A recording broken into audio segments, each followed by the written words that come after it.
तो हेलो बच्चों, आज मैं क्लास 10th प्रश्नावली 2.1 का क्वेश्चन नंबर पहला वाला बताऊंगी और वो बहुत ही आसान तरीके से बताऊंगी कि आप लोगों को समझ में आ जाएगा। तो चलिए देखते हैं बुक में प्रश्न में दिया क्या है और पूछा क्या है। प्रश्न में हमें दिया है, नीचे दी गई आकृति 2.12 में किसी बहुपद y बराबर px के लिए ग्राफ दिए गए हैं। हर ग्राफ में पी एक्स के शून्यकों की संख्या ज्ञात कीजिए। तो आइए पहला वाला क्वेश्चन देखते हैं हम लोग। पहला वाला क्वेश्चन है जिसमें हमें पूछा शून्यकों की संख्या क्या है। जब ये वाली लाइन या कोई लाइन जब एक्स अक्ष को टच करे या उसको छेदती चली जाए या उसको प्रतिच्छेदित करे या बिना उसको छू ऐसे निकल जाए तो वहाँ पर हम लोग शून्यकों की संख्या ज्ञात करते हैं। तो यहाँ पर देख सकते हैं जो यक्स अक्ष है ये वाली लाइन इसको टच नहीं की है, तो इसीलिए ये वाई को मतलब ये वाई को टच की है, यक्स को नहीं। तो यहाँ पर लिखेंगे यहाँ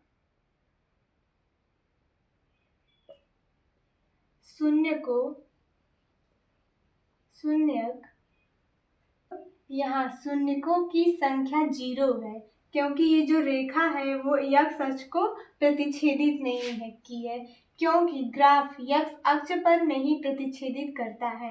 ये जो ग्राफ है वो यक्स अक्ष को नहीं टच करता, नहीं ऐसे गया नहीं ऐसे गया, इसी की वजह से इसको बिना इसकी शून्यकों की संख्या 0 है। तो अब हम लोग दूसरा वाला देखेंगे। वाला क्वेश्चन नंबर 2 है। तो आप देख सकेंगे ये जो ग्राफ है वो यक्स अक्ष को बस एक जगह टच कर रहा है, यहाँ पर टच कर रहा है और यहाँ पर नहीं, ये वाई अक्ष है। तो लिखेंगे यहाँ शून्यकों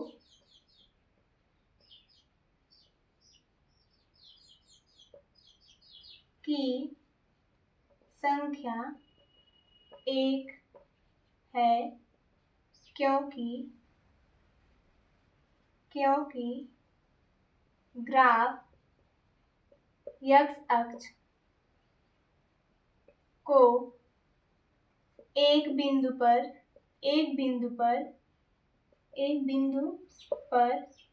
प्रतिच्छेदित करता है।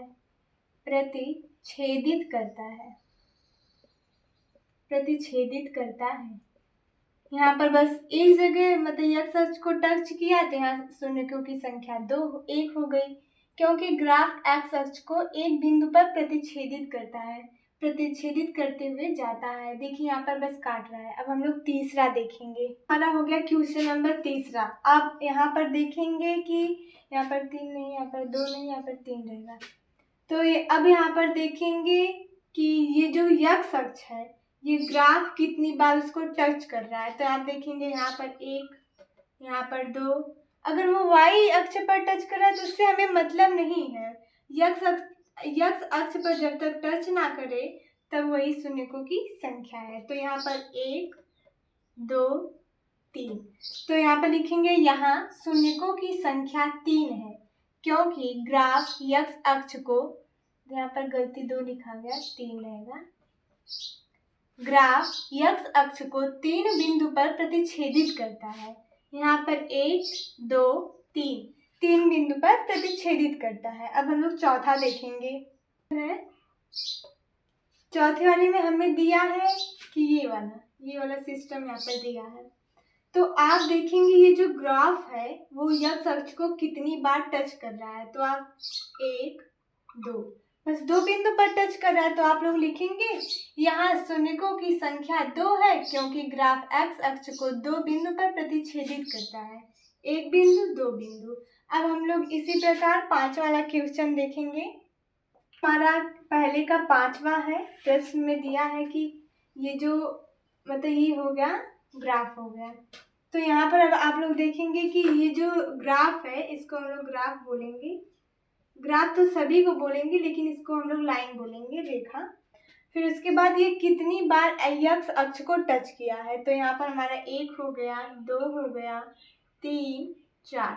वाई अक्ष से हमें मतलब नहीं है तो इसीलिए लिखेंगे यहाँ शून्यकों की संख्या 4 है क्योंकि ग्राफ यक्स अक्ष को 4 बिंदु पर प्रतिच्छेदित करता है, 1, 2, 3, 4। ओ वाला बिंदु नहीं लेंगे क्योंकि ये वाला हम नहीं लेंगे क्योंकि ये y अक्ष है। अब हम लोग छठवां वाला देखेंगे। इसका पहले हमारा छठवां वाला हो गया पहले का।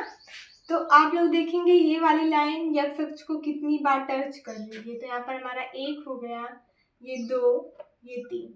तो ये हमें 3 बार मतलब x अक्ष को टच कर रही है। तो हम लिखेंगे यहाँ शून्यकों की संख्या 3 है क्योंकि ग्राफ x अक्ष को 3 बिंदु पर, कितने पे? 3 बिंदु, 1 2 3 बिंदु पर प्रतिच्छेदित करता है। ये ग्राफ हमें दिया था, ये हमें रेखा है जो x अक्ष को 1 2 3 बिंदु पर प्रतिच्छेदित करती है। जब भी हमें ऐसे पूछे तो बस हमें सिंपल और सीधी बात ये देखना, ये जो हमें x अक्ष है, ये जो पूरा हमारा x अक्ष है, अगर कोई भी लाइन इसको कितनी बार टच किया है, जितनी बार टच करेगा शून्यकों की संख्या उतनी ही होगी। तो इसी प्रकार हम लोग की ये प्रश्नावली समाप्त होती है। अब हम लोग प्रश्नावली 2.2 की ओर चलेंगे। आप लोग इसको पढ़ लीजिएगा, बहुत ही आसान है। ये प्रश्नावली का सबसे आसान प्रश्नावली यही है। मतलब बहुपद का प्रश्नावली सबसे आसान ये है।